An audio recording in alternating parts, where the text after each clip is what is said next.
যুদ্ধ এখনো শেষ হয়নি। ইসরায়েলের সেনাপ্রধানের ঘোষণায় নতুন সংঘাতের ইঙ্গিত।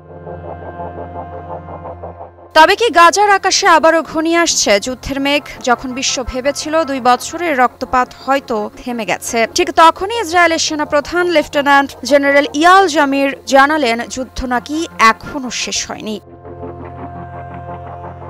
এই এক বাক্যেই যেন নতুন করে নাড়া দিয়েছে মধ্যপ্রাচ্যের অস্থির ভূ রাজনীতিকে।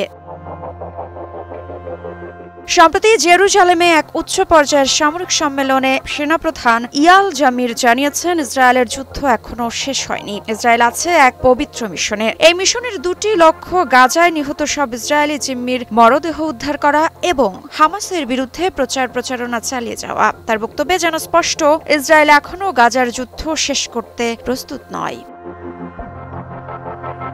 2023 সালের 7 অক্টোবর এই দিনটি মধ্যপ্রাচ্যের মানচিত্রে ইতিহাসের রক্তাক্ত চিহ্ন হয়ে রয়ে গেছে। সেদিন দক্ষিণ ইসরায়েলে অতর্কিত হামলা চালায় হামাস। তাতে মারা যান 1200 জন ইসরায়েলি আর জিম্মি করে নিয়ে যায় অন্তত 250 জনকে। পরদিন থেকে শুরু হয় ইসরায়েলের প্রতিশোধ অভিযান।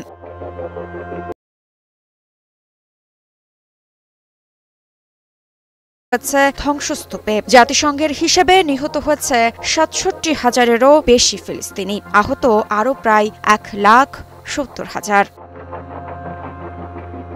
কিন্তু প্রশ্ন হচ্ছে, এত প্রাণহানি, এত যুদ্ধের পরও কেন ইসরায়েলের সেনাপ্রধান বলছেন যুদ্ধ শেষ হয়নি? এর উত্তর লুকিয়ে আছে জিম্মিদের ভাগ্যে।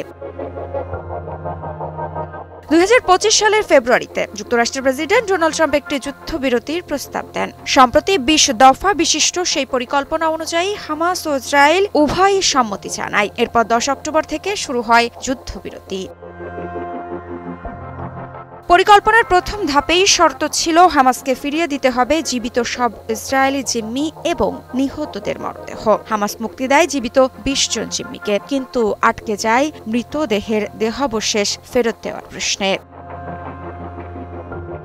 এদিকে হামাসের দাবি অন্তত 28 জন ইসরায়েলি জিম্মি মারা গেছেন, কিন্তু তাদের দেহাবশেষের অবস্থান জানে না বর্তমান নেতৃত্ব। যারা জানতো তারা সবাই ইসরায়েলি অভিযানে নিহত হয়েছে।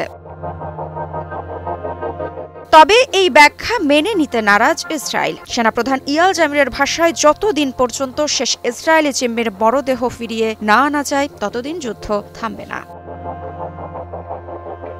এই ঘোষণায় যেন আবারও উন্মোচিত হলো ইসরায়েলের নীতিগত অবস্থান। তারা এখনো মনে করে গাজা অভিযানের শেষ হয়নি এবং হামাসের বিরুদ্ধে নৈতিক যুদ্ধ চালিয়ে যাওয়াই তাদের একমাত্র পবিত্র মিশন। মৃত্তিকা সিনহা বিশ্বাস, নিউজ 24।